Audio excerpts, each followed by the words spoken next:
যখন তোমার কেউ ছিল না তখন ছিলাম আমি, এখন তোমার সবই আজ পর হইলাম আমি।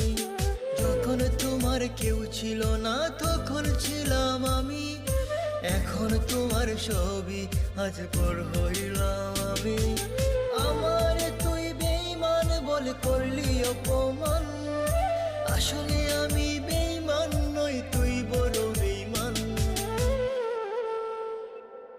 ও বন্ধু